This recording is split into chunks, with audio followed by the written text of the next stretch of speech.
Mladi vinski svetovalec Slovenije je novi pravzaprav projekt, pilotni projekt Višje šole za gostinstvo in turizem. Kako ste pravzaprav prišli na to idejo in kaj to pomeni? Torej, sama ideja je na začetku se spodbudila ob tem, da začnemo mlade ljudi učiti kulture pitja vina in nasploh o vinski kulturi v Sloveniji. To pomeni, današnje tekmovanje je neke vrste pilotski projekt za tekmovanje na nacionalnem ravni v Slovenskem festivalu vin, ki bo letos jeseni. Kdo je pravzaprav prišel vse na tekmovanje oziroma kako ste našli tekmovalce? Torej, prvotno so bila razposlana vabila po vseh srednjih šolah, ki se ukvarjajo z gostinsko smerjo, torej za poučevanje gostinske stroke, in pa tudi na vse višje šole te smeri. Vabilo so se zelo lepo odzvali, tako da vsega skupaj smo imeli danes 13 kandidatov. Mogoče smo pričakovali tudi več dijakov iz Ljubljane in pa iz Izole, ampak tudi ta udeležba je bila odlična.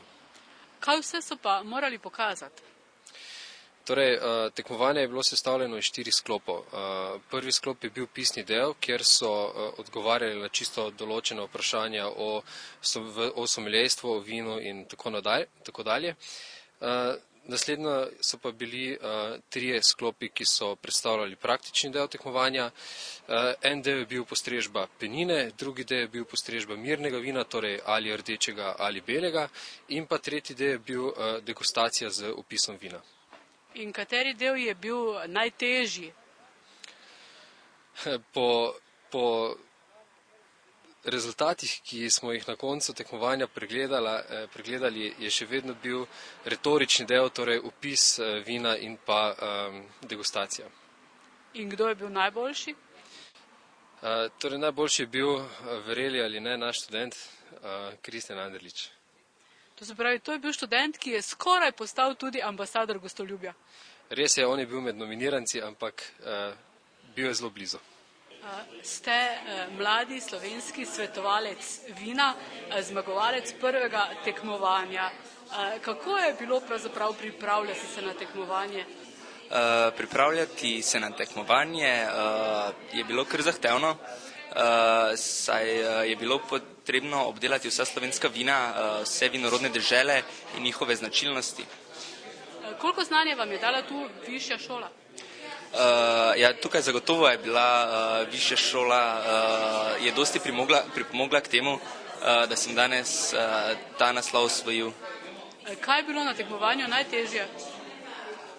V bistvu so bile vse 4 discipline precej zahtevne, tako da ne bi nobene posebej izpostavljal.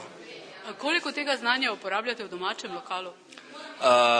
Po večini, oziroma vsaj večino tega znanja mi prav pride.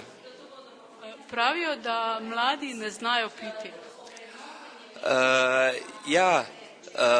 Predvsem se težava nastaja v pitju, v prekomernih količinah in pa v nepravilnem uživanju alkohola, kar seveda ne velja za vinske svetovalce. Saj vseeno mi uživamo ob vinu, ga dostikrat enačimo s hrano in pa kombiniramo hrano in vino, zato da dobimo na koncu eno res dobro kosilo oziroma večerjo. En zelo dober obrok.